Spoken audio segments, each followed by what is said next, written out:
In the 1700s, China was the richest empire the world had ever seen. One nation, ruled by a single man, holding within its borders nearly 1/3 of every human being then alive. Its silk, its porcelain, its tea were wanted in every market on earth, and it wanted almost nothing in return. When the most powerful king in Europe sent an ambassador across the oceans to ask for trade, the Emperor of China replied that his empire possessed all things in abundance and had no need of anything the outside world could offer. And yet, within the lifetime of a single person, that same empire would be invaded, its great palace burned, its ports prized open, its people flooded with a foreign drug called opium, and a piece of its coast handed to a distant island nation as the spoils of a war it could not win. Both of these things are true, so a question waits inside them, quietly, like a crack in a wall that still looks whole. What weakness was already there, hidden inside all that strength? The answer is stranger than the war it caused. The thing that made China the richest empire on earth was the very thing that would bring her down. It was not a weapon, and it was not an army. It was a metal. It was silver. So whether you have come for the history, to follow that single thread from a mountain of silver to a river of opium, as far as the evidence will take us, or simply to let the story carry you off into the quiet of the night, settle in. We begin where it began, with the hunger of an empire for a metal it could not make. To understand how far China fell, you must first stand where she stood at her height. In the middle of the 1700s, the Qing Empire was the largest, richest, and most populous state on the face of the earth. Within its borders lived something close to 1/3 of all humanity, 300 million people and more, in an age when the whole of Europe together held barely 150 million. No other power came close. To the men who ruled it, this was not an accident of fortune. It was simply the natural order of the world, with China at its center, as it had been for thousands of years. At the heart of this empire sat one man, the emperor known as Qianlong. He had come to the throne in the 1730s and would hold it for 60 years, one of the longest reigns in all of Chinese history. He inherited a full treasury and a well-run state from his father and his grandfather before him, and under his hand, the empire reached the summit of its wealth and confidence. He was a patron of poetry and painting, a collector of art on a scale no European king could match, and a ruler who governed a quarter of the human race from a throne of carved red lacquer. To the Chinese, their emperor was no ordinary king. He was the Son of Heaven, the single point where the human world touched the divine, and through him alone passed the right to rule all that lay under the sky. Every other ruler on earth, from the kings of Europe to the chieftains of the northern steppe, was understood to stand below him. Foreign nations did not trade with China as equals. They came, in the language of the court, to offer tribute and to receive in return the favor of the one true civilization at the center of the world. And the world did come. For what China made, the rest of the earth wanted with a hunger that never seemed to fade. Three things above all flowed out of her workshops and her fields, and into every market from London to Lima. The first was silk, woven finer than anything the looms of Europe could produce. The second was porcelain, so white and so hard and so beautiful that in the West it was known simply by the name of the country itself. To this day, we still call our finest plates and cups by one word. We call them China. The third thing was a small dried leaf, and in the end, it would matter more than all the rest. Tea had been drunk in China for well over 1,000 years, but in the 1700s, it crossed the oceans and conquered the tables of the West. Nowhere did it take hold as completely as in Britain, where it passed from a rare luxury of the rich to the daily drink of every household, rich and poor alike. The British could not grow it. They could not make it. There was only one place on earth that produced the tea they now could not live without, and that place was China. The scale of this trade is difficult to imagine even now. In the space of a single century, the amount of foreign shipping arriving at China's southern coast grew more than 13-fold. Tea alone, by the 1830s, was leaving China at nearly 30 times the level of 100 years before. An entire nation on the far side of the world had rebuilt its daily habits around a Chinese plant, and every chest of it had to be bought and paid for and carried 11,000 miles home across open sea. For the men who governed China, all of this only confirmed what they already knew. The outside world needed China. China did not need the outside world. The barbarian nations beyond the borders made trinkets and woolen cloth and clever mechanical toys, and the Celestial Empire had no use for any of it. What China possessed, she possessed in abundance within her own borders, as she always had. What the foreigners offered was, in the eyes of the court, very nearly worthless. Yet beneath this magnificent confidence, a strange and quiet fact was already at work, though almost no one saw it as a danger. The empire that needed nothing did in truth need one thing. It was not a luxury, and it was not a foreign invention. It was the very substance that held the whole economy together, the metal in which taxes were paid, and goods were priced, and fortunes were counted across the length and breadth of China. And it was the one thing the empire could not make enough of for itself.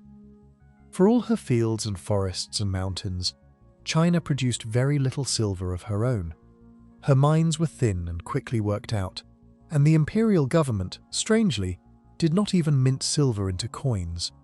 Instead, the empire ran on raw silver that came from somewhere else, weighed out and melted, and passed from hand to hand. The richest economy on earth, the workshop of the world, depended for its very lifeblood on a metal it had to bring in from across the sea, and for now, the sea brought it in abundance. So the silver flowed in, and no one thought to be afraid. Every chest of tea, every bolt of silk, every crate of porcelain that left a Chinese port was paid for in this metal, and the metal stayed. Year upon year, decade upon decade, the silver of the world drained toward China and settled there, and the empire grew richer with each passing season. To the men of the court, this was not a weakness. It was proof. It was the world paying tribute, exactly as the natural order demanded. And that was the trap, though it wore the face of triumph. A dependency that pays is the hardest of all to see, because every year it deepens, it also rewards.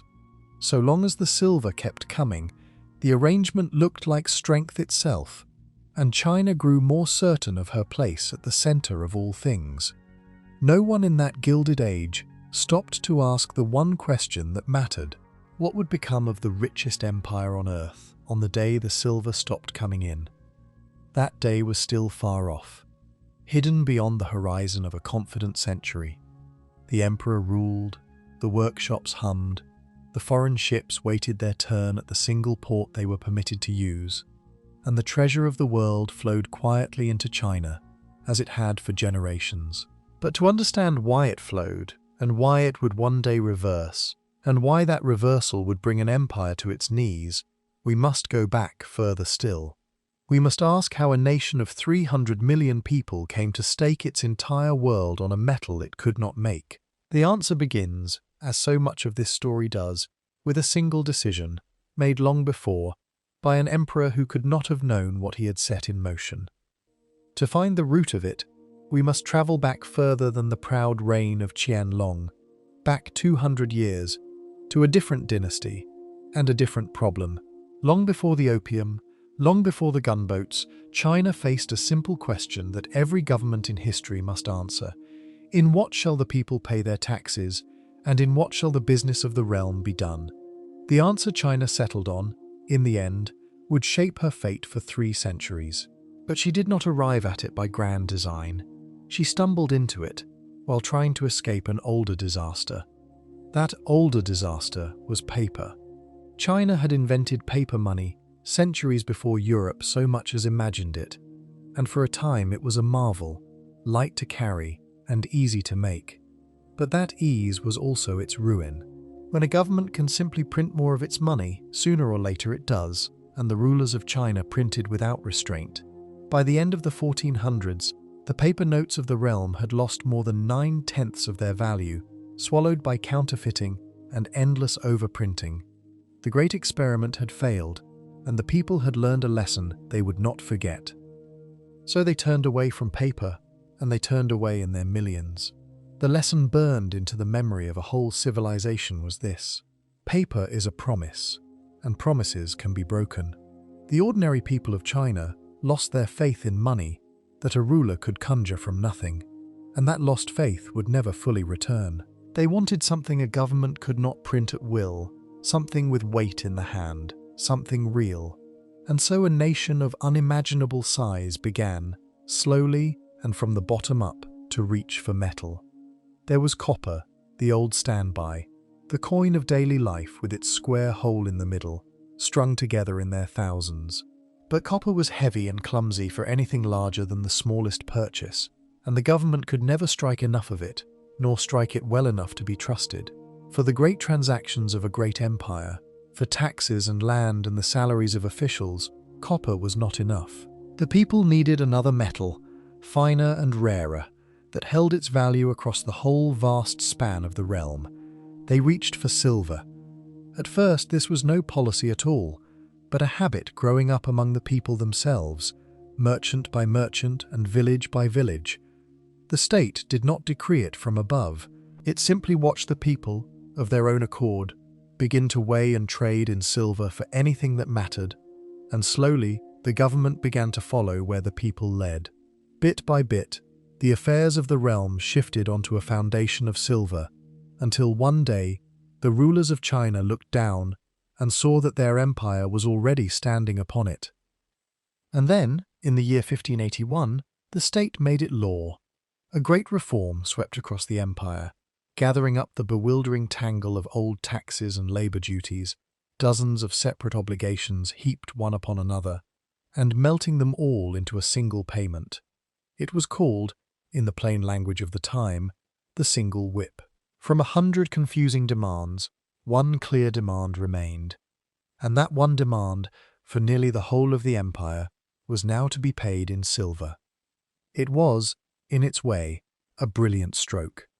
A farmer who once owed a chaos of grain and service and miscellaneous dues now owed one thing he could understand. The work of collecting taxes grew simpler, fraud grew harder, and the treasury could count on a steady and reliable flow. The men who built this reform believed they had modernized the greatest empire on earth, and in a sense they had. But they had also done something else, something whose consequences would not be felt for generations. They had bound the entire empire to a single metal. Consider what that truly meant, across a land of such staggering size. From the rice farmer in the warm and watered south to the herder on the dry northern frontier, from the silk weaver to the porcelain maker to the humblest laborer, every soul who owed the emperor anything now owed it in silver. A nation of well over 100 million people, and in time 300 million, had quietly agreed to settle its debts in one substance. The demand for that substance was now woven into the life of every household in China. And here we arrive at the heart of the matter, the quiet flaw at the center of all that strength. China had bound herself to silver. But China did not have silver. Her own mines were poor and shallow, quickly dug out and quickly exhausted, yielding only a trickle against an ocean of need. The empire had built its entire system of money and taxation upon a metal that its own land could barely produce. It is one of the strangest facts in all of economic history. The richest country in the world ran on something it could not make. The numbers tell the story with a brutal clarity. In the second half of the 1500s, the silver that China brought in from beyond her borders amounted to at least 8 times all the silver her own mines could dig from the ground. And in the century that followed, that figure climbed higher still, to 20 times and more. The empire was not topping up a shortfall. It was running almost entirely on metal that came from somewhere else, carried across the sea by foreign hands. The lifeblood of China flowed in from the outside world. This is the thing that must be understood, for everything else hangs upon it. We tend to think of a great empire as self-sufficient, standing alone, needing nothing, and that was exactly how China saw herself. Yet beneath the proud surface, the truth was the opposite. The most powerful economy on earth had made itself dependent, utterly and permanently, on a flow of silver it could neither control nor replace. Cut off that flow, and you would not merely inconvenience China, you would strike at the very thing that held her economy together. Now, a dependency is only dangerous when the supply is uncertain. A man may depend on the air he breathes and never fear, because the air is always there, and for a long golden stretch of time, China's silver was much the same. It poured in steadily, year after year, from sources that seemed inexhaustible, and so the dependency felt like no dependency at all. It felt like wealth. It felt like the natural tribute of a lesser world to a greater one. The danger was real, but it was sleeping, and no one wished to wake it. So the question that decides this entire story is not really about China at all. It is about the silver. Where, in all the world, did so much of it come from? What distant land could pour metal into the largest empire on earth, 8 times over, 20 times over, decade upon decade, and never seem to run dry? For the answer, we must leave China entirely. We must cross the widest ocean on the planet and climb to the top of a mountain on the far side of the world, in a land the Chinese had never heard of and would never see. Because the truth of it is almost too strange to believe.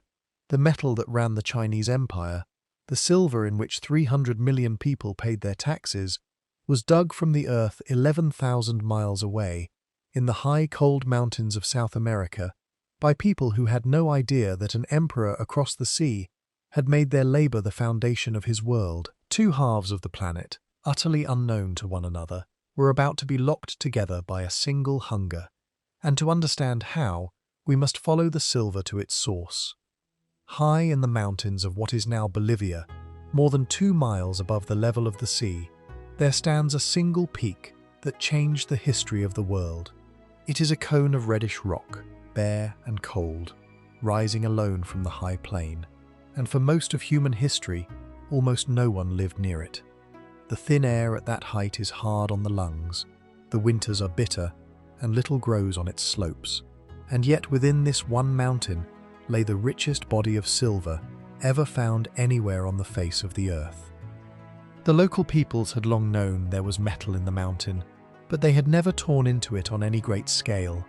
Then, in the year 1545, the Spanish came, fresh from their conquest of the Inca, and everything changed.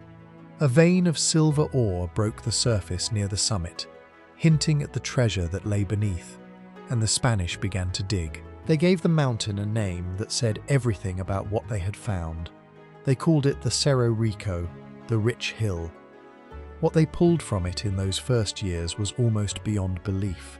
The ore near the surface was so pure that it needed little more than mining and crushing and a simple fire to yield up its silver. A town sprang up at the foot of the mountain, and it grew with astonishing speed. By the year 1600, the city at the Rich Hill held 150,000 people and more, as large as London, as large as the greatest cities of Europe, perched impossibly high in the cold and barren Andes, built on nothing but silver. But the easy silver did not last, as easy silver never does. Within a single generation, the purest ore near the surface was gone, and what remained was poorer stuff, locked in the rock, too thin to repay the old simple methods. The mountain still held oceans of silver, but it would not give it up easily now. To reach it, the Spanish needed 2 things in vast quantity. They needed a new way to draw silver from poor ore, and they needed hands, an endless supply of hands to do the labor.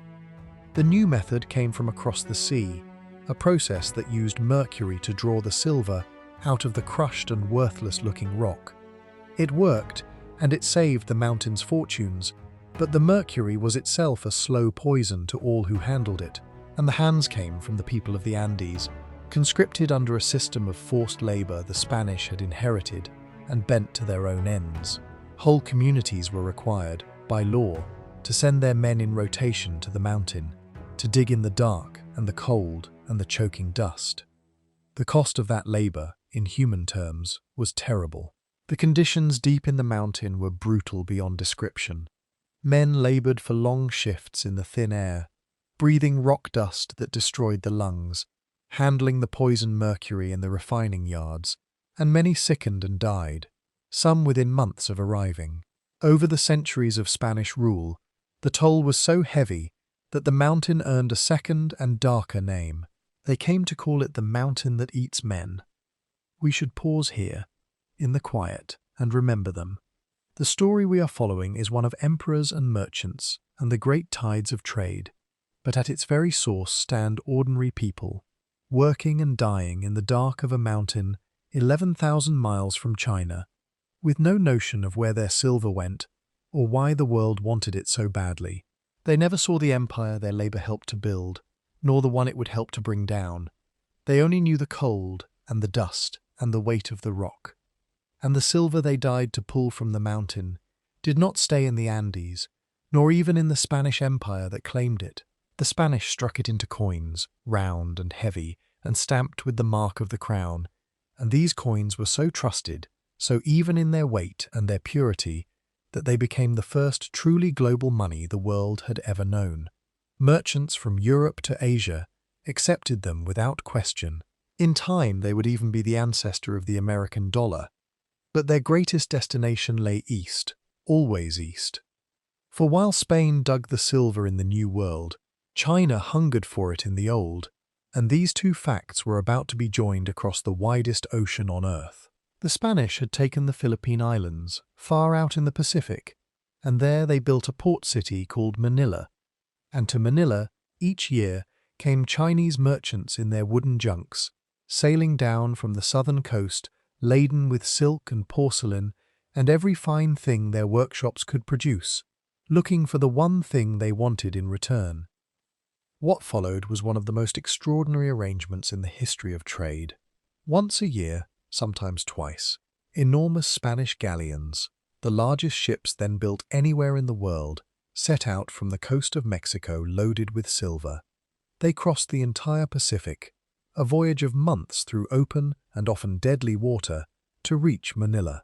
There the silver was traded to the waiting Chinese merchants for their silks and porcelains, and the galleons turned for home, while the silver flowed onward into China. This was the River of Silver, and it ran for 250 years. It flowed from a mountain in the Andes, through the ports of Spanish America, across the Pacific to Manila, and into the holds of Chinese junks bound for home. By one careful estimate, as much as a third of all the silver dug from the mines of the New World ended its journey in the Far East, and most of that in China. The treasure of two continents was draining, steadily and relentlessly, into a single country. And there was a second stream besides, flowing the other way around the globe. Silver from the Americas crossed the Atlantic to Europe, and from Europe it travelled onward, through the hands of merchant after merchant, ever eastward toward the markets of Asia, drawn always by the same pull.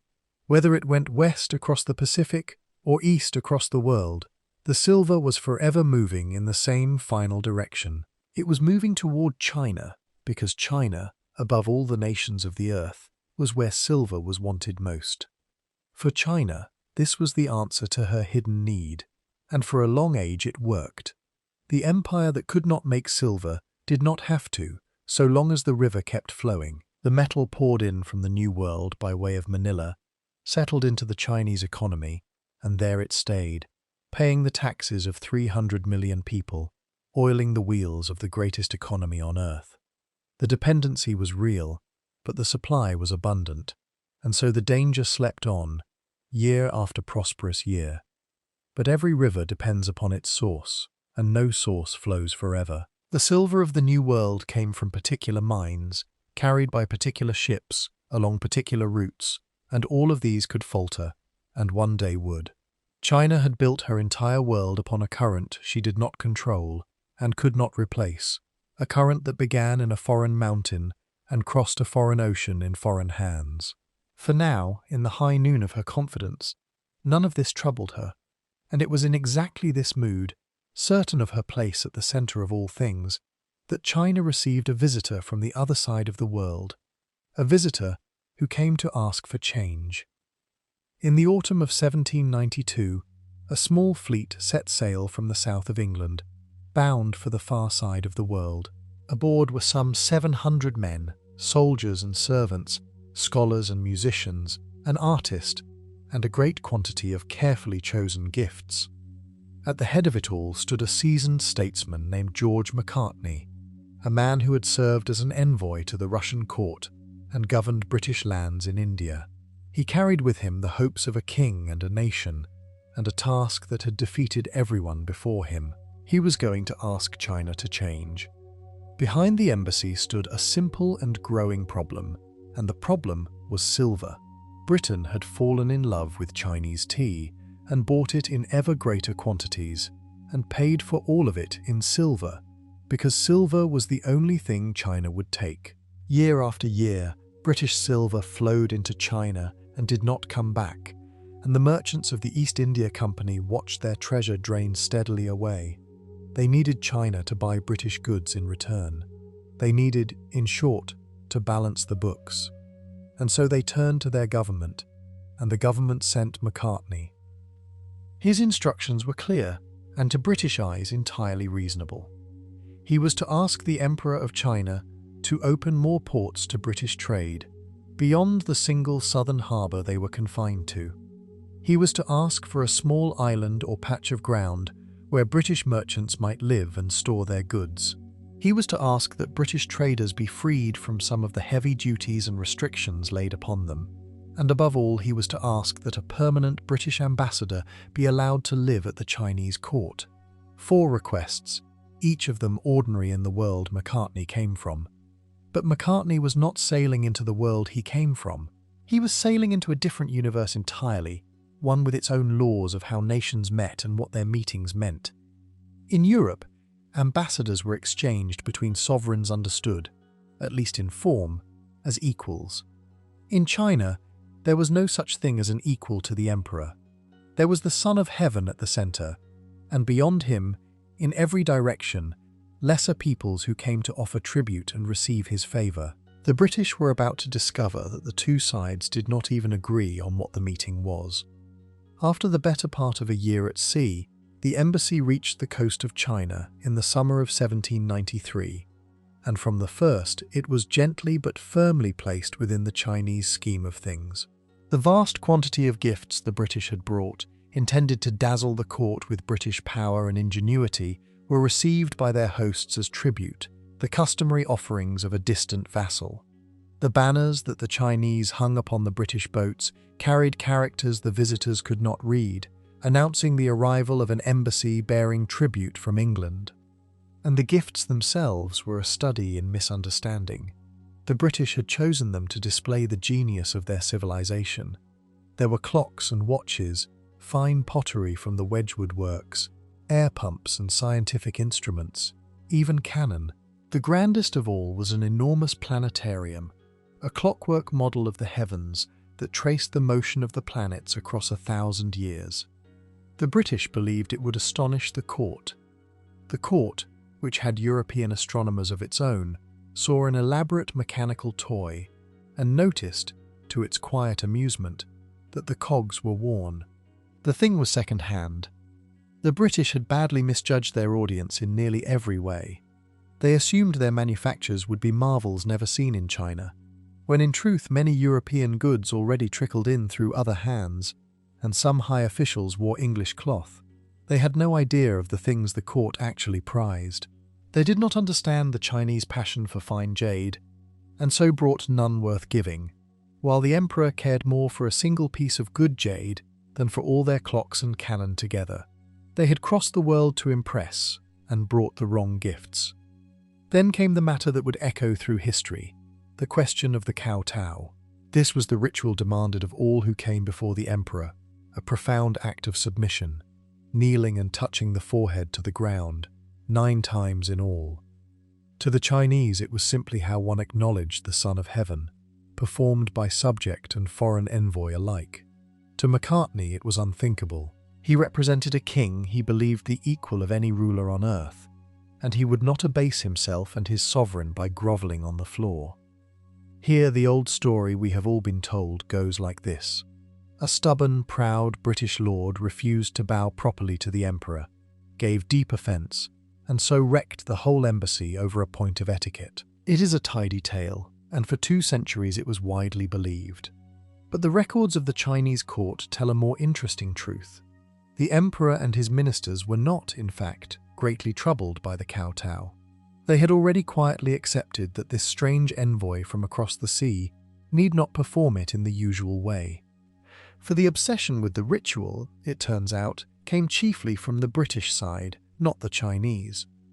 Macartney fretted over it, negotiated over it, and afterward blamed his failure upon it. In the end, a compromise was reached. He was permitted to greet the emperor as he would his own king, by going down upon a single knee and bowing his head, rather than prostrating himself fully upon the ground. And so, on a September day, in a great tent at the emperor's summer estate beyond the Great Wall, the Englishman knelt on one knee before the Son of Heaven. The emperor who received him was Qianlong, now in his 80s, near the very end of his long reign. He had ruled for the better part of 60 years and presided over the height of his empire's power, and he met this latest embassy from a distant island with weary courtesy. There was polite conversation. The emperor took a particular liking to a small English boy in the party, the young son of one of the envoys, who had learned some Chinese on the long voyage out and could speak a few words to him. Gifts were exchanged. The visitors were treated, by their own account, with politeness throughout. But courtesy was not consent, and once the actual requests of King George were translated and laid before the court, the answer was never truly in doubt. The emperor replied in a formal edict addressed to George himself, and its tone has rung down the centuries. The Celestial Empire, he declared, possessed all things in abundance within its own borders and had no need of the manufactures of outside barbarians. A permanent ambassador at Peking was contrary to all the usage of the dynasty and could not be allowed. Every substantial British request was refused. And here, again, the deeper truth is sharper than the legend. Qianlong did not reject Macartney out of mere blind pride or because of a fumbled bow. He rejected him because of what the British were actually asking. They wanted resident envoys, reduced duties, and territory of their own on the Chinese coast, ground held by a foreign power. To a ruler responsible for the order of his empire, these were not modest commercial adjustments. They were the thin end of something dangerous, the first small openings through which a foreign power might one day reach inside his realm. He understood the requests, and he said no. So Macartney went home with his worn planetarium and his unanswered requests, having travelled 11,000 miles to be told that China needed nothing he had brought. In Britain, the mood soured into mockery and resentment, and the old admiration for China curdled into contempt. The embassy had failed utterly, and yet beneath that failure, something had shifted. The British had looked closely at the Celestial Empire and begun, quietly, to suspect it was not as strong as it appeared. The polite refusal would not be the end of the matter. It was only the beginning. And the silver, all the while, kept flowing in. For all the talk of trade between China and the West, there was, in truth, only one place where it could happen. By order of the Emperor, given in the year 1757, the whole of the West's commerce with the largest empire on earth was funneled through a single southern port. Its name was Canton, on the Pearl River, near the warm coast of the south. Every chest of tea, every bolt of silk, every crate of porcelain bound for Europe and America passed through this one gateway, and every ounce of silver that paid for them flowed in through the same narrow door. This was no accident, but deliberate policy, and from the Chinese point of view a wise one, to allow foreigners to trade freely up and down the coast, to wander where they pleased and deal with whom they liked, was to invite disorder and foreign influence into the heart of the realm.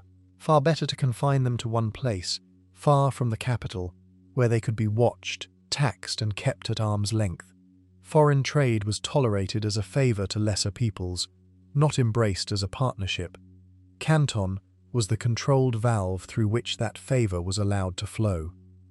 And the system worked, in its way, for the better part of a century. It made certain men extraordinarily rich, the emperor's customs office among them, for the duties gathered at this single port came to provide a remarkable share of the imperial revenue, by some reckonings as much as 2/5 of all the tariffs the Qing collected. Canton was not some neglected backwater, it was one of the great commercial engines of the empire, and the men who ran it, on both sides, knew exactly how much depended on keeping the trade alive and the silver moving. The foreigners who came to trade were not permitted into the city of Canton itself. They were confined instead to a narrow strip of ground along the river, just outside the city walls, a row of buildings perhaps 1,000 feet long and no more. These were the factories, though nothing was manufactured in them. The word came from an older sense, the factory being the house of a factor, an agent of trade. Here the foreign merchants lived and worked and stored their goods, packed together on a sliver of riverbank, with the great Chinese city at their backs and the crowded river before them. The buildings themselves were a curious blend of two worlds.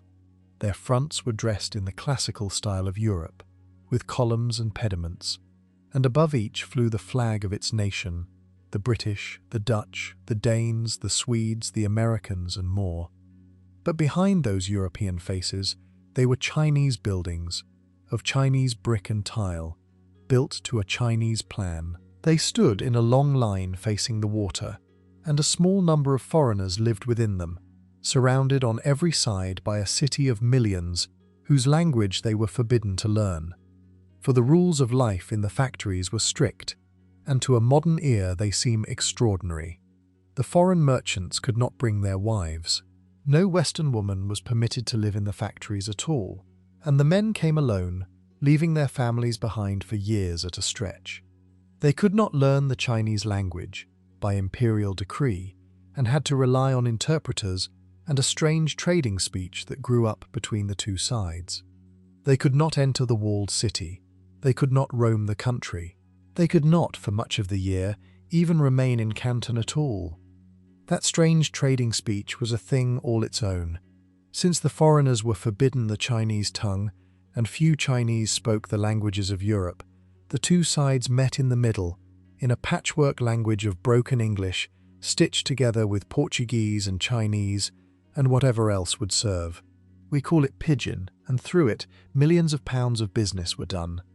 To later ears it sounds quaint, even comical, but the men who spoke it were shrewd and capable traders, conducting the commerce of nations in a tongue invented for the purpose. And the foreign merchants could not, by law, deal with whomever they wished. All their trade had to pass through a small and select body of licensed Chinese merchants, perhaps a dozen of them, who alone held the right to deal with the barbarians from across the sea. These were the Hong merchants, and together they formed a guild the foreigners called the Kohong. Through their hands, and theirs alone, flowed the entire legal trade between China and the West. They were the gatekeepers, and they grew rich beyond imagining for it. Theirs was a position of great profit and great peril alike. The Hong merchants did far more than buy and sell. They were made responsible by the imperial government for the conduct of the very foreigners they traded with. If a barbarian merchant broke the law, or failed to pay his duties, or caused trouble of any kind, it was his Hong merchant who answered for it to the authorities. They were security and surety both, standing personally accountable for men they could not control, and bound to collect the emperor's taxes from them besides. The foreign merchants chafed endlessly against all of this. They complained of the duties, the restrictions, the dependence on the Hong merchants who set the prices and the terms. They grumbled that the Kohong was a stranglehold on free commerce, and forever predicted the death of the trade. And yet the trade did not die, it grew. For all their complaints, the foreigners kept coming, in ever greater numbers, because the prize at the end of all the inconvenience was simply too great to give up. There was a fortune to be made in Canton, and they knew it. And so they endured the strange, cramped, profitable life of the place, in what one historian would later call the Golden Ghetto. It was a ghetto because they were penned into their narrow strip of riverbank, watched and confined and shut out of the country around them. It was golden because, within those few 100 feet, men grew wealthy on a scale that could change the fortunes of a family for generations. They were prisoners, in a sense, but prisoners in a counting house, and many thought the bargain well worth making. Life in the Golden Ghetto had its own peculiar rhythm. The foreign men, denied their families and shut out of the city, made what world they could within their narrow bounds. They kept livestock in the yards behind the factories for their meat and milk, since the Chinese kept little. They dined and drank together, visited the gardens and temples across the river on their rare permitted outings, and otherwise filled the long, idle hours of a merchant's life waiting for the ships and the seasons. It was a small, enclosed, oddly comfortable existence, walled off from the vast country that surrounded it.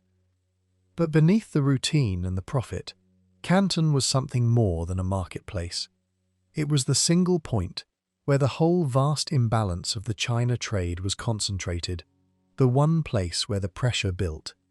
Here, the West's endless hunger for tea met China's refusal to take anything but silver.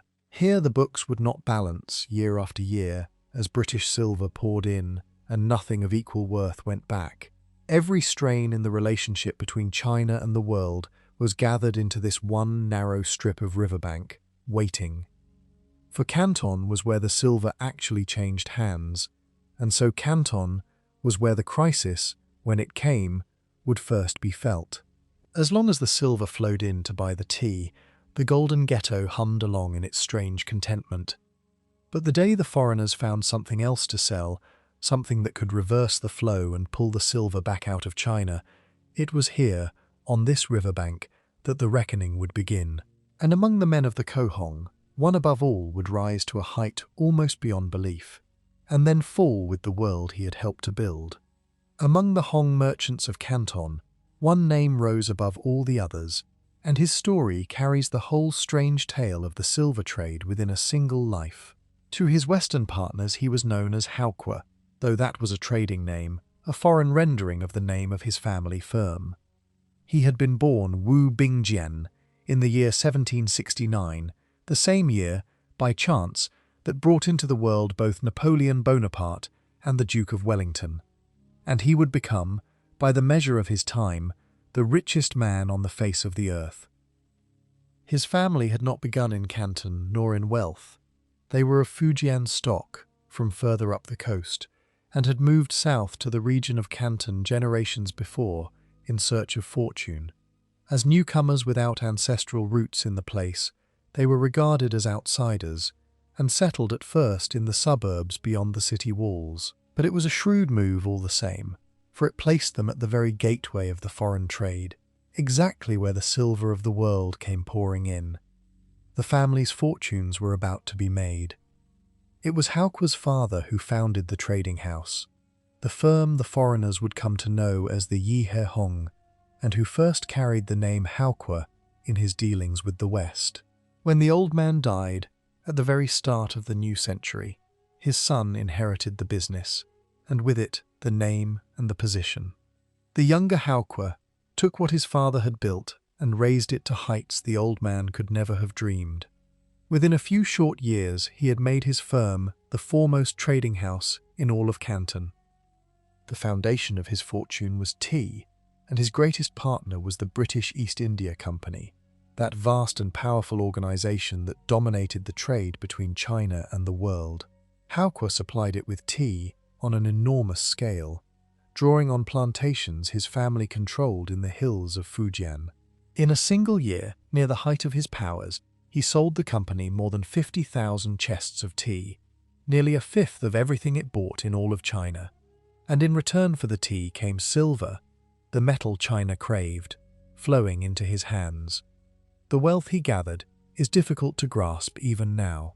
By the year 1834, the fortune of Howqua was reckoned at some 26 million silver dollars. To set that against the world he lived in, the richest man in all of America at that time was worth perhaps 7 million. The great European banking fortune of the House of Rothschild stood at around 5 million. Howqua's wealth dwarfed them both, several times over. By the plain measure of money, this Chinese merchant in his riverside hong was very probably the wealthiest human being then alive. There is a story told of his wealth that has outlived almost everything else about him. In the year 1822, a great fire swept through the foreign factories of Canton, and it was said that the silver stored in Howqua's vaults grew so hot that it melted and ran out into the streets, a glittering river of molten silver flowing for miles. The tale is surely an exaggeration, a legend grown in the telling, but that such a story could be told of any man at all says everything about the scale of what he had amassed. He was wealth made flesh. Yet Howqua was no mere hoarder of treasure, and here his story turns from wealth to something more interesting. A man with silver sitting idle in a vault earns nothing from it, and Howqua had no wish to leave his fortune sleeping. More than that, he did not feel entirely safe with so much silver gathered in one place under the eye of Chinese officials, who might at any time find a reason to relieve a rich merchant of his riches.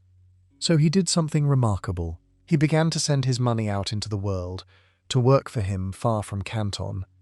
He lent it, in great sums, to the very foreigners he traded with.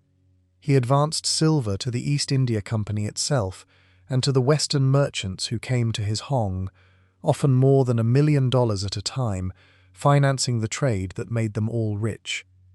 He became not merely a seller of tea, but a banker to half of Canton, his capital oiling the wheels of the entire commerce of the port. The richest merchant in the world had become one of its most important lenders, his silver reaching out into ventures across the seas.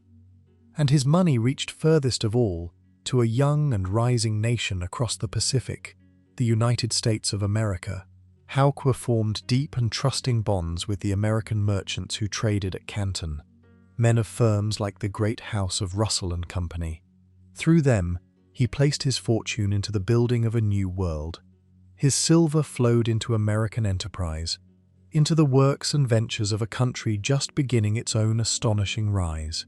The treasure of a Canton hong was helping to build the economy of the United States. The shape of those American investments tells its own story of a changing age.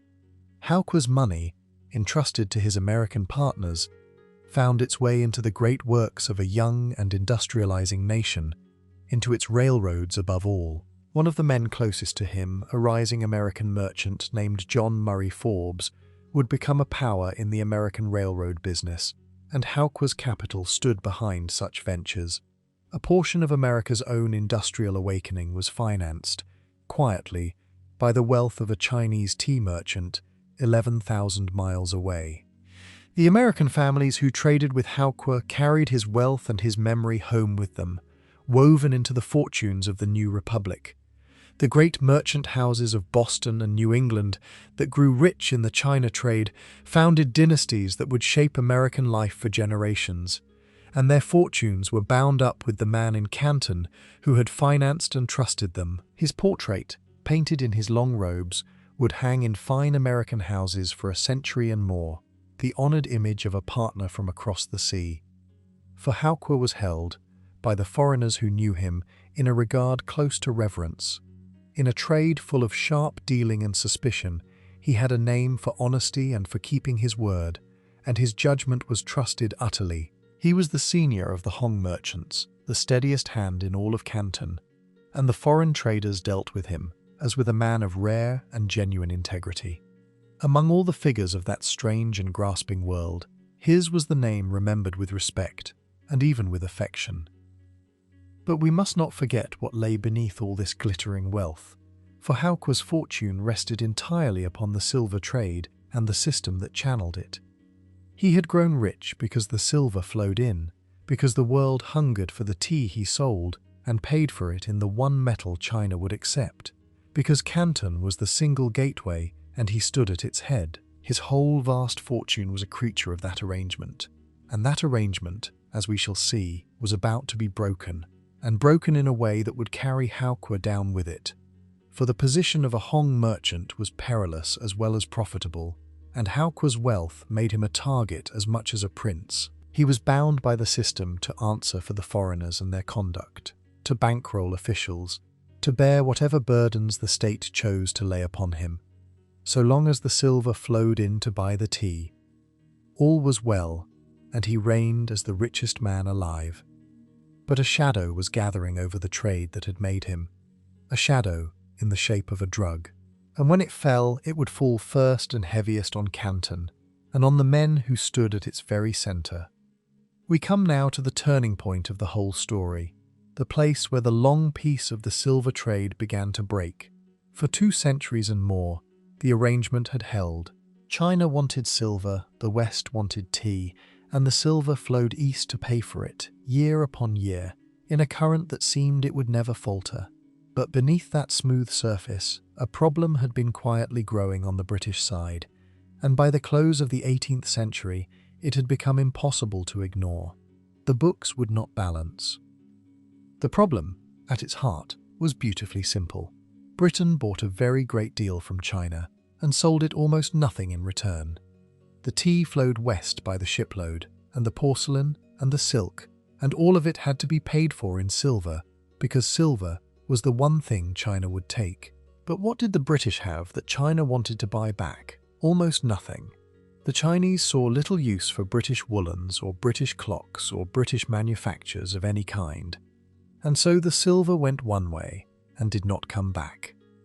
This is what merchants and statesmen call a deficit, and Britain's deficit with China was vast and growing. In the early 1770s, Britain's overall balance of trade still ran in her favour, but within 20 years it had turned, sliding into deficit, and a decade later that deficit had swollen to millions of pounds. A great river of British silver was flowing into China and vanishing, with nothing of equal worth returning to take its place. For a trading nation, this was a slow bleed that could not continue forever. And here lay a further turn of the screw, peculiar to Britain's situation. For Britain herself did not run on silver. She had bound her own money to gold, and held to the gold standard, while the silver that China demanded was a thing she had to go out and buy. British merchants had to purchase silver from the continent of Europe and from Mexico, gathering it up at cost, only to ship it all to China and watch it disappear into the largest economy on earth. They were buying one metal simply to give it away for another nation's tea. The weight of this fell most heavily upon one institution, the British East India Company, which held the monopoly on British trade with China. The company bought the tea that Britain could not live without, and the company paid for it in silver, and the company watched its treasure drain steadily eastward season after season. By one reckoning, the company had fallen some £28 million into debt, a staggering sum, weighed down in no small part by the endless one-sided thirst for Chinese tea. Nor was the tea some minor luxury that Britain might simply give up. It had woven itself into the very fabric of British life, the daily drink of every household from the grandest to the humblest, taken with sugar in the morning and the afternoon and the evening. And the British state itself had grown dependent upon it, for the taxes laid upon tea came to provide something like 1/10 of all the revenue of the government. Britain could no more abandon tea than China could abandon silver. Both were trapped by their own appetites. So consider the perfect bind in which Britain now found herself, for it is the hinge on which everything turns. She could not stop buying tea because her people and her treasury alike were hooked upon it. She could not pay for that tea except in silver, because silver was all that China would accept, and she could not keep finding silver forever, because every ounce of it had to be bought at cost and then surrendered, draining her wealth away into a country that sold everything and bought nothing. The arrangement was strangling her. There was, in principle, one honest way out of the trap. Britain might find some good of her own, some product of her workshops or her empire, that the Chinese actually wanted to buy, and sell enough of it to balance the tea. Then the silver could flow both ways, or hardly need to flow at all, and the books would come right. For decades, the British had searched for exactly such a product, offering the Chinese their finest woolens and cottons and manufactures, and for decades the Chinese had looked upon these things and shrugged. The failure of the Macartney embassy had closed off the other hope, the diplomatic one. The British had gone to the emperor himself and asked him to open his markets, to ease the restrictions, to let trade flow more freely, and the emperor had told them, in effect, that China needed nothing they had to offer. There would be no grand agreement, no opening of the gates from above. If Britain was to escape the silver trap, she would not do it through the goodwill of the Chinese court. She would have to find another way, on her own. And so the question hardened into something sharper and darker. If the Chinese would not buy British wool, or British cloth, or British cleverness in metal and glass, then what would they buy? What was there, anywhere in the reach of the British Empire, that could be carried to China and sold in such quantity that it might finally reverse the endless flow of silver? The men of the East India Company turned that question over and over, for the survival of their trade depended upon the answer. And in the end, they found one. The answer did not lie in Britain at all, but in the vast Indian lands the company had come to rule. For Britain was no longer merely a trading nation on the edge of India. Through the East India Company, she had become the master of great swathes of the subcontinent, with its fields and its peoples and its harvests under her control. And in the rich soil of Bengal there grew a crop, one that the company could cultivate by the ton, and for which there already existed a quiet but growing market across the border in China. That crop was the opium poppy, and in it the company saw the solution to its centuries-old problem. Here at last was something China would take, not woolens, not clocks, not the honest manufactures the British had pressed upon the court in vain, but a drug grown cheaply in India and carried to the Chinese coast, where a hunger for it could be found and fed and grown. Where British goods had failed, this would succeed, because it did not depend upon persuading anyone of anything, it sold itself. We should be clear and unflinching about what this was, for the comfortable language of trade and balance can hide it. Faced with a deficit it could not close by honest means, the British Empire chose to fund its addiction to Chinese tea by feeding an addiction of its own making to the Chinese people. The silver that flowed out to buy the tea would be earned back by selling a narcotic to the men and women of China. It was a decision of breathtaking cynicism, and it would poison a nation. And it began, as such things often do, as a simple matter of balancing the books. This, then, was the true beginning of the war that was coming. Not a quarrel over a drug for its own sake, but a solution to a problem about a metal. The opium was the weapon, chosen because nothing else would serve, to break a silver trap that had been closing on Britain for the better part of a century. From this point, the story changes its course entirely. The silver that had flowed east for 200 years was about to turn and flow the other way, and as it reversed, it would carry an empire toward catastrophe. To understand how, we must look closely at the weapon itself. Opium was not new to China when the British made it the engine of their trade. The poppy and its preparations had been known in the land for centuries, used as medicine, a remedy for pain in an age that had few. For a long while it was a quiet thing, a drug among drugs, troubling no one greatly. What changed was not the substance but the scale, and the purpose to which it was now put. The British did not introduce opium to China. They did something more consequential. They flooded it. The source of the flood was India, and more precisely the lands of Bengal that the East India Company had come to rule. The company held a monopoly over the opium grown there, in the districts around Patna and Benares, where the poppy was cultivated under its supervision across great stretches of fertile ground.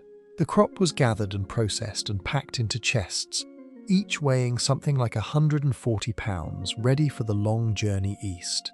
Here was a product the company could grow by the ton, cheaply and reliably, year after year. But there was a difficulty, and it was a serious one. Opium was illegal in China. The emperors had banned its sale and its smoking, the first prohibitions reaching back a full century, and renewed again and again as the years passed. To carry opium openly into China was to break the law of the land. The East India Company, for all its hunger, did not wish to be caught red-handed smuggling contraband into the empire whose tea it depended upon. It needed a way to sell the drug while keeping its own hands, at least in appearance, clean. The solution it devised was a small masterpiece of evasion. The company did not carry the opium to China itself.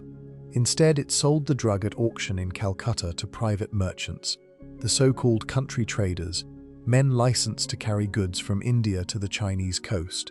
These private traders took on the risk and the guilt of the actual smuggling, slipping the opium into China, while the company stood back at one remove, having merely grown and sold a crop in India. The silver the traders gathered flowed back into the company's coffers all the same. It was a structure built for deniability, and it worked. The East India Company could tell itself and tell the world that it did not smuggle opium into China. It only grew opium in India, lawfully, and sold it at open auction. What became of it after that was the affair of other men. By this arrangement, the largest commercial organization in the British Empire fed a vast and illegal drug trade into China, while preserving the fiction of clean hands. The poppy was grown under one flag and smuggled under another, and the profit returned to the first. The drug reached the Chinese coast and gathered at a particular place, an island in the mouth of the Pearl River, below Canton, called Lintin. Here the foreign ships lay at anchor, floating warehouses heavy with opium, beyond the easy reach of the Chinese authorities on land. And to these ships came the Chinese smugglers in their own swift boats, buying the chests and carrying them ashore, where a network of middlemen spread the drug inland. By the 1830s, more than 100 of these smuggling craft worked the waters around the anchorage. To move the drug faster and in greater quantity, the traders built ships of a new and beautiful kind, the opium clippers. These were sleek, fast vessels, designed to race the opium from India to the China coast in the shortest possible time, slicing through the water with a speed no ordinary merchantman could match. They were the finest sailing ships of their age, and they were built to carry a narcotic. Taken together, this fleet of smugglers' clippers was more powerful upon the water than anything the Emperor of China could send against it. Now watch what happened to the numbers, for in them the whole catastrophe is written. In the year 1767, around 1,000 chests of opium entered China in a year. By the turn of the century, the figure had climbed to some 4,000. By the 1820s, it had reached 10,000. And by the year 1838, on the eve of the war, it had swollen to 40,000 chests in a single year. A trickle had become a torrent, and the torrent was still rising as the decade wore on. The flood grew faster still after a particular change in the 1830s, when the East India Company lost its long monopoly over the British trade with China. Where once the company alone had managed the commerce, now private merchants rushed in to compete, and to win customers they cut their prices. Cheaper opium meant more buyers, and more buyers meant the drug reached deeper into Chinese society than ever before. What had been a trade was becoming a deluge, spreading from the coast into the cities and beyond. And now the great reversal came to pass, the thing the whole arrangement had been designed to achieve. For 200 years the silver had flowed into China to buy her tea and silk. Now, as the opium poured in, the current turned. To pay for the drug, silver began to flow out of China, into the hands of the traders, back toward India and Britain. The trap that had so long held the British closed instead upon China. The metal that was the lifeblood of her economy was being drawn out of the country, chest of opium by chest of opium. Just how much silver drained away, and how much of China's distress it caused, is a matter historians still weigh and debate, for the economy of a vast empire is moved by many forces at once. But the broad truth is not in doubt. The long inflow of silver that had enriched China for 2 centuries faltered and reversed, and Chinese officials watching their treasure leave the country were alarmed, and rightly so. The very arrangement that had made China rich was now running backward and draining her. Yet the silver, terrible as its loss was not the worst of it, for behind the flowing metal stood the human cost, the men and women of China falling into dependence upon the drug. This is where the abstract story of trade and balance becomes something darker and more intimate. It was no longer a matter of ledgers and coin.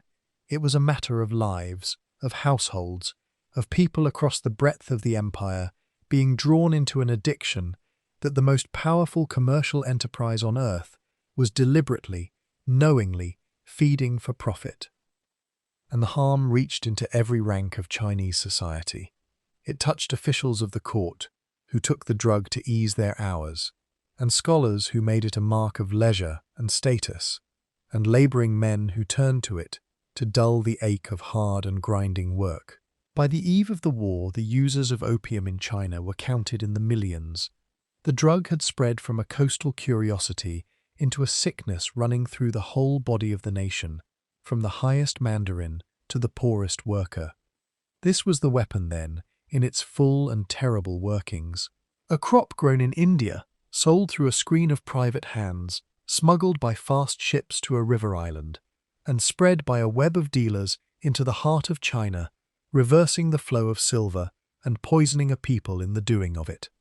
It was, by any honest reckoning, among the largest drug operations the world has ever seen, and it was run by respectable men under the protection of a great empire. And that is the part of the story we must turn to next, for the men who built this trade did not think of themselves as criminals at all. The men who built the opium trade did not see themselves as villains. This is perhaps the strangest and most unsettling truth in the whole story, and it deserves to be looked at squarely. The greatest drug operation the world had yet seen was not run by hardened criminals lurking in the shadows.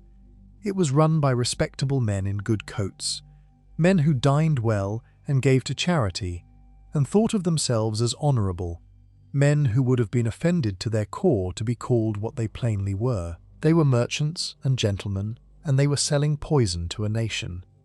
Two names stand above the rest, and both belong to Scotsmen. The first was William Jardine, who had come east as a young surgeon aboard the ships of the East India Company, and who left that steady trade to deal in the far more profitable business of opium. The second was James Matheson, another Scot of sharp mind and sharper ambition. In the year 1832, the two men joined their fortunes and founded a trading house, Jardine, Matheson and Company, that would become the most powerful British firm in all of East Asia. And it was built, in very large part, upon the opium trade. By the middle of the 1830s, this single firm had a hand in something approaching a third of all the opium carried into China. Jardine was a master of the trade, skilled at working the politics of Canton, contemptuous of the Chinese laws he broke, and willing to use his great wealth to bend officials and circumstances to his purpose. The two partners grew rich beyond ordinary imagining, and their firm became a power in its own right, a private empire of commerce founded on a forbidden drug. To carry that drug, Jardine and Matheson helped pioneer the swift opium clippers we have already met, those beautiful, slim, fast ships built for a single purpose. The first of them was named the Red Rover, part owned by the partners, and it broke every speed record of its day, racing the opium from Calcutta to the Chinese coast. There was a strange elegance to it all, the finest ships of the age, crewed by skilled and daring sailors, crossing the seas at record pace, and all of it in the service of smuggling a narcotic into a country that had forbidden it. Their wealth became the stuff of legend and of mockery. The novelist and politician Benjamin Disraeli, who would one day be Prime Minister of Britain, took aim at a figure plainly meant to be Jardine in one of his books, describing a man richer than Croesus, fresh from Canton, with a fortune in opium in each pocket. Matheson, for his part, grew so wealthy that he purchased an entire Scottish island, the Isle of Lewis, for his own. The opium of China had bought these men a place among the richest in the land, and they wore it openly. And yet, and this is the heart of the matter, they did not believe they were doing wrong. They had armoured themselves in an idea, the great and fashionable idea of free trade, and through its lens the whole grim business looked almost noble. Opium, they reasoned, was sold freely in Britain itself, used as a common medicine. It was simply a commodity like any other, and they were simply merchants meeting a demand. If men chose to buy it and ruin themselves with it, That was their own affair. The seller bore no guilt for the choices of the buyer. It was a comforting philosophy, and a convenient one, and it allowed them to look at themselves in the glass each morning without flinching. They treated opium, in their own minds, as a thing morally neutral, a good to be bought and sold without stain. The wreckage it made of human lives was, by this reasoning, the user's problem, not the seller's. And so they could be, all at once, drug smugglers on the greatest scale and gentlemen of perfect respectability, and feel no contradiction in being both. But here we must be careful not to let them off too easily, for the comfortable philosophy concealed a harder truth that they knew. For all that they spoke in public of opium as harmless medicine, the men of the trade were perfectly aware, in private, of what the drug could do. They understood its power to enslave, its lethal potential, the ruin it carried within it. They simply chose not to say so aloud, and chose not to let the knowledge trouble their business. It was not innocence that protected them. It was a decision, made daily, to look away. The trade was not the work of the British alone. The Americans came to it too, and with the same untroubled conscience. Shut out of the Indian opium that the British controlled, American merchants found their own supply, carrying opium from Turkey to the Chinese coast, and within the early decades of the century, they held a share of the trade at Canton. The great American merchant houses that grew rich in China, the houses whose fortunes founded dynasties at home, had their hands in the drug along with everyone else. And the threads of it reached, remarkably, into the highest places of the American future. Among the men trading at Canton in those years was Warren Delano, a senior partner in one of the great American firms, who made part of his fortune in the China trade.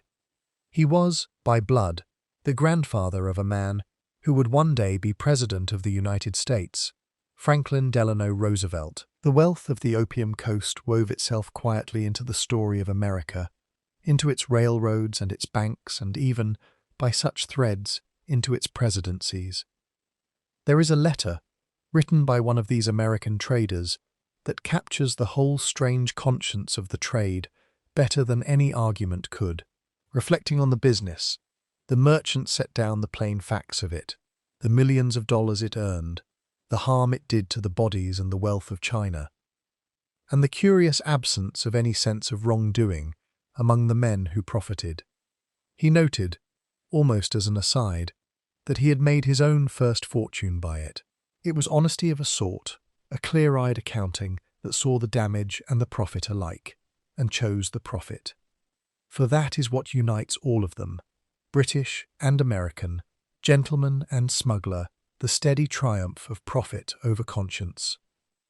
They saw, or could have seen, what the trade was doing, the silver draining from China, the dens spreading along the coast, the men and women falling into a dependence that hollowed them out, and weighed against the fortunes to be made. It did not stop them. They told themselves the stories they needed to tell, about free trade and the choices of buyers, and they carried on.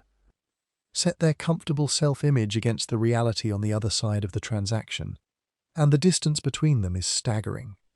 While the merchants dined and counted their silver and bought their islands, the drug they sold was doing its quiet work in the households of China, in the bodies of officials and labourers and ordinary people who had been drawn into its grip. The gentlemen of Canton lived at one clean remove from all of it, never seeing the ruin their ledgers represented, protected by distance and by the stories they told.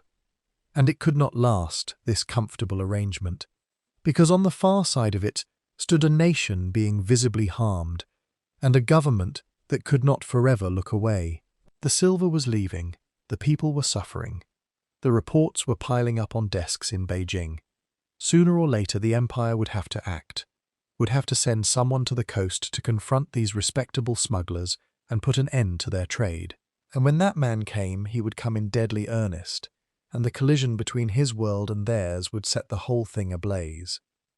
In Beijing, the emperor could no longer look away. He was Dao Guang now, the grandson of the proud Qianlong who had dismissed the British envoy decades before, and he faced a crisis his grandfather could never have imagined.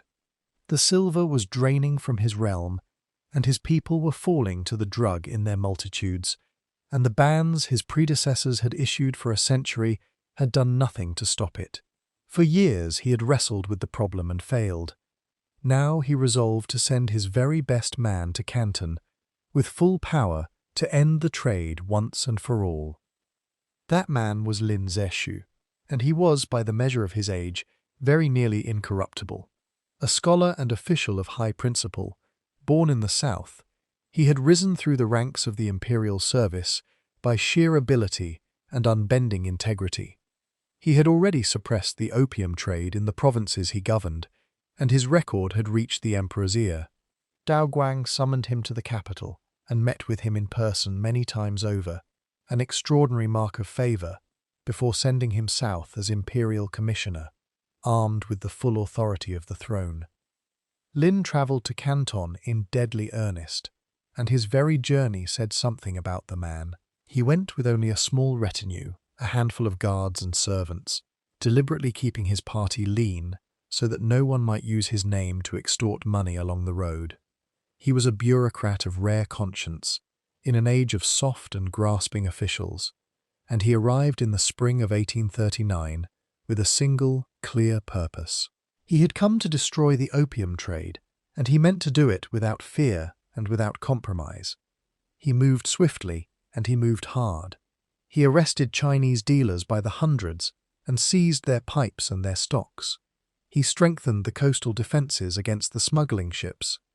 And then he turned to the foreigners themselves and made a demand no commissioner had dared to make before.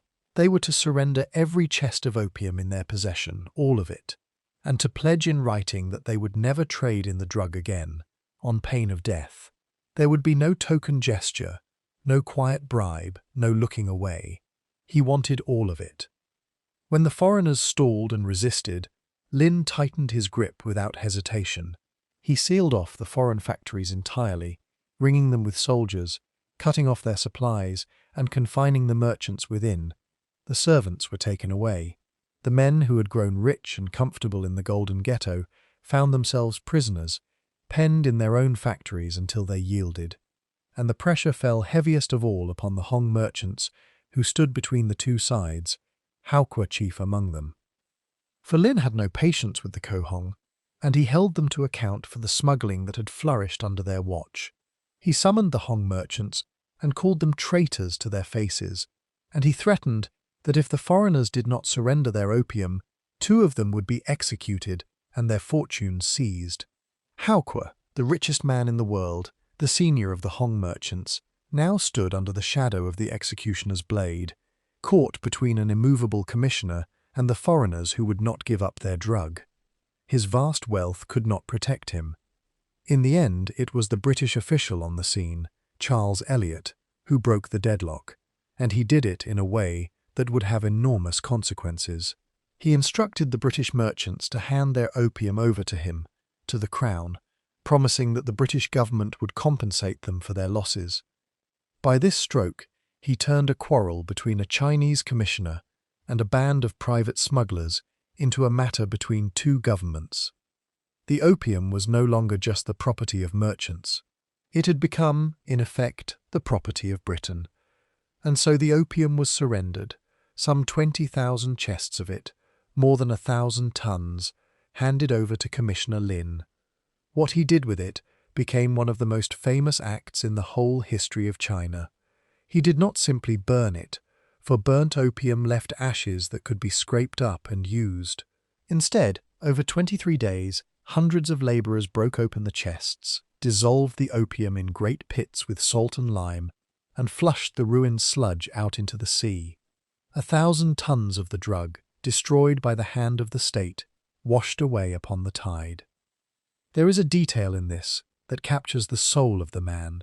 Before he destroyed the opium, it is said, Lin composed a solemn address to the spirit of the sea, an apology, begging pardon of the god of the ocean for the poison he was about to pour into its waters, and counselling the creatures of the deep to keep away for a time. Here was the heart of the difference between the 2 sides. To Lin, this was a profound moral act, a cleansing, undertaken with reverence and conscience. To the men whose drug he destroyed, it was simply the theft of their property. For Lin did not rely on force alone. He believed, in the Confucian way, in the power of moral suasion. And he did a remarkable thing.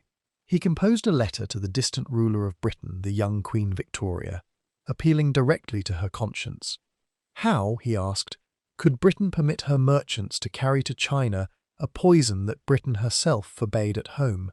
He warned her gravely against allowing such harm to be done to the people of another land. It was an honest, earnest appeal from one moral universe to another. The letter, as it happened, never reached the Queen at all. And here lay the tragedy in the making, the collision of two worlds that did not understand each other.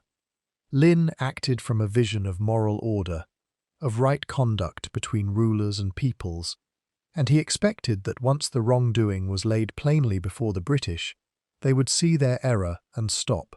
He could not conceive that a great nation would go to war to defend the trade in a poison. But that is precisely what was now being decided, 11,000 miles away, where his destruction of the opium was being weighed not as a moral act but as an outrage against British property and British honour. For the British did not see a commissioner cleansing his land of poison. They saw a foreign official who had seized and destroyed British goods, humiliated British merchants, and insulted the British state. The opium lobby in London, led by the very men who had grown rich on the trade, raised a furious cry for war, and they found a willing ear in a government inclined to answer insult with force. The decision was hardening into something terrible. China had drawn a line in the water, and Britain was about to cross it with gunboats. The decision for war was made in London, and it was made for reasons that had little to do with justice. The opium merchants, led by the very men who had grown rich on the trade, mounted a furious campaign, pressing the government to answer Commissioner Lin's defiance with force. The British Foreign Secretary, a man of aggressive temper named Palmerston, needed little persuasion. He held that the destroyed opium was property and that its destruction demanded payment, and his rallying spirit was simple enough. Britain would give China a thrashing and explain herself afterward. But China did not yet understand what was coming, and that misunderstanding was the heart of her peril. The empire that prepared to meet the British was the empire of Qianlong's memory, the empire that had received the kneeling Macartney and dismissed him, certain of its place at the centre of the world. It assembled its coastal defences and its war junks and its soldiers, confident in the weight of its vast numbers. What it did not grasp was that the nation now sailing against it was no longer the supplicant of 50 years before. Britain had been transformed. For in the half-century since Macartney had knelt, Britain had passed through a revolution unlike anything in human history. The Industrial Revolution had remade her, filling her with coal and iron and steam and machines, and turning her into the first industrial power the world had ever seen. Her wealth and her might had grown beyond all recognition. Though her population was a small fraction of China's, her capacity to make and to destroy had leapt ahead by a generation and more. The two empires were no longer of the same age, they were of different worlds. Nowhere was this gulf more terrible than upon the water. When the British expedition arrived off the Chinese coast in the summer of 1840, it brought with it a weapon that changed everything, a ship the like of which China had never seen. She was called the Nemesis, and she was made of iron, driven by steam, able to move against the wind and the tide that bound all sailing ships, and able to slip through shallow waters where no warship was thought to go. She was the future of war, arrived upon the doorstep of the past. Against her, and against the other gunships of the British fleet, the Chinese sent their war junks, wooden vessels built for another age and another kind of war. They were made to chase pirates in coastal waters, slow and lightly armed, and they had no answer to what now faced them.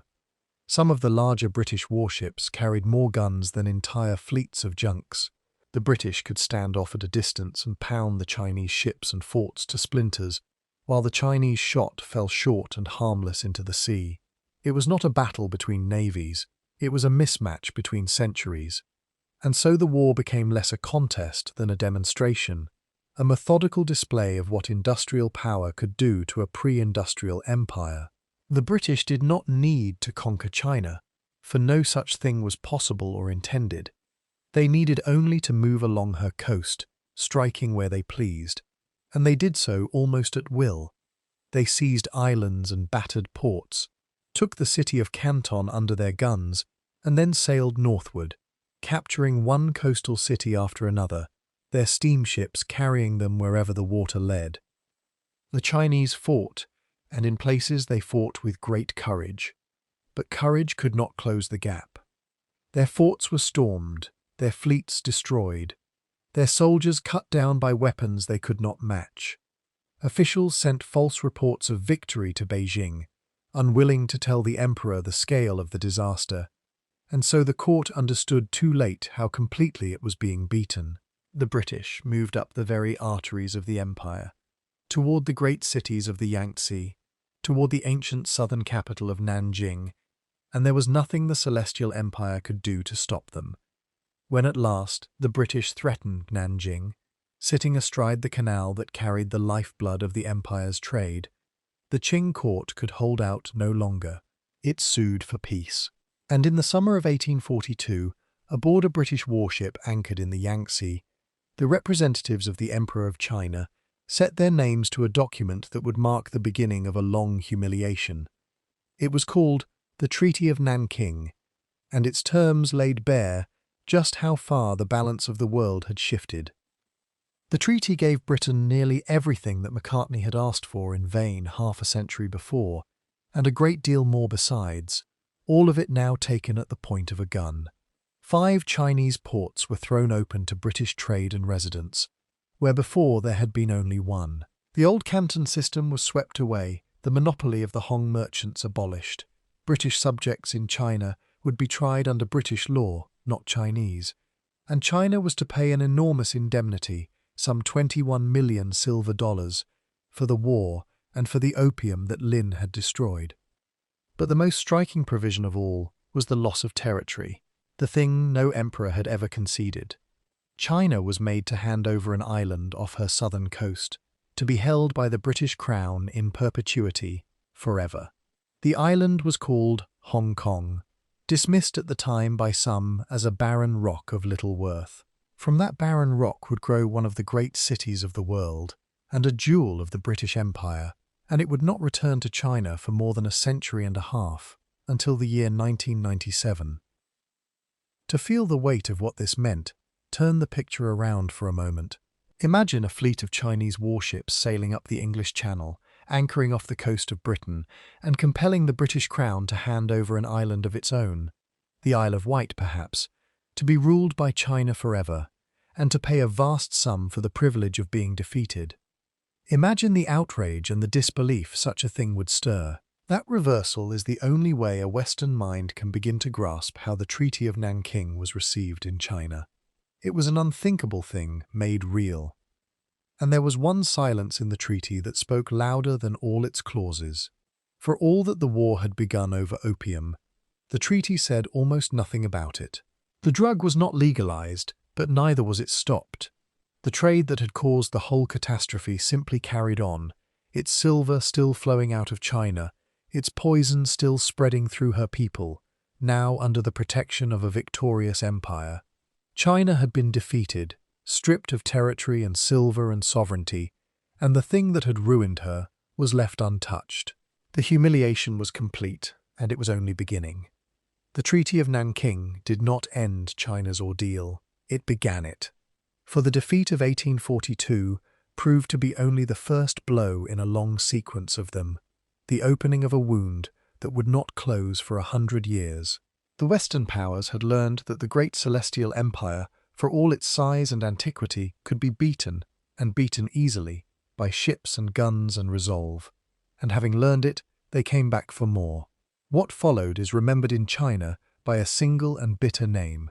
They call it the Century of Humiliation. Barely a decade and a half after the First War, a second came, and this time Britain brought France along to share in the spoils.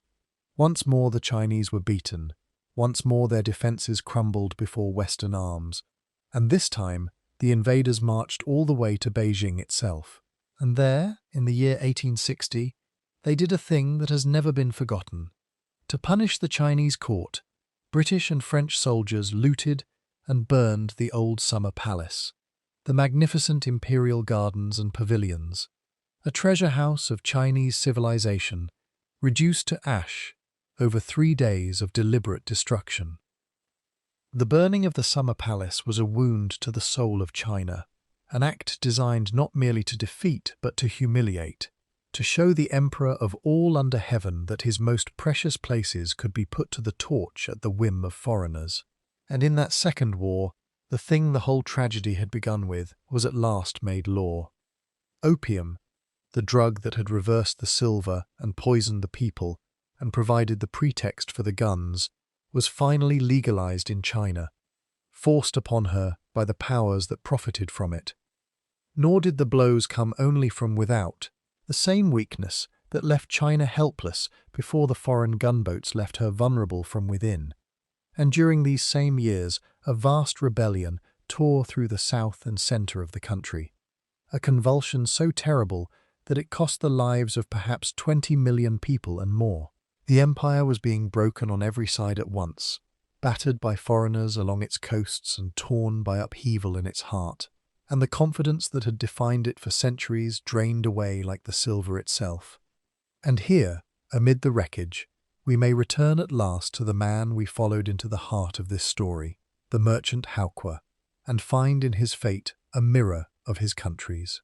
The richest man in the world did not long survive the war that broke his world. The Treaty of Nanking swept away the very system that had made him the Canton monopoly, the Hong merchants, the single golden gateway through which all the silver had flowed. He died in 1843, the year after the war, and though his name lived on, his great fortune dwindled in the hands of those who came after, until at last only the name remained. His fall was the fall of the old order in miniature. The golden ghetto of Canton, that strange and lucrative world, was finished, its trade scattered to the new treaty ports, its merchants no longer the gatekeepers of an empire's commerce. The silver that had made Canton the meeting place of the world now flowed through other channels, under other rules, dictated by foreign powers. An entire age of trade, the age that had drawn the treasure of the planet to China for 3 centuries, was passing into history, and Howqua passed with it. So let us draw the whole long thread together, from the high mountain in the Andes to the burning palace in Beijing.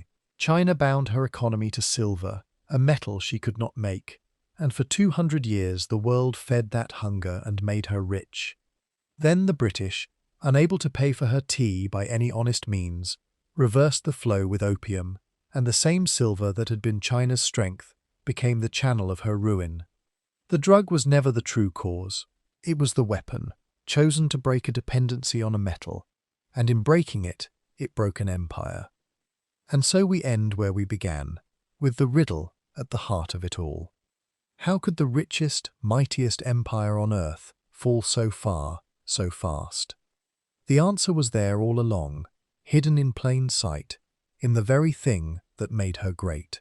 The silver that flowed into China was her power and her pride, the tribute of a lesser world, and it was also the thread by which she could be unravelled. Her strength was her weakness. The metal that built her was the metal that broke her.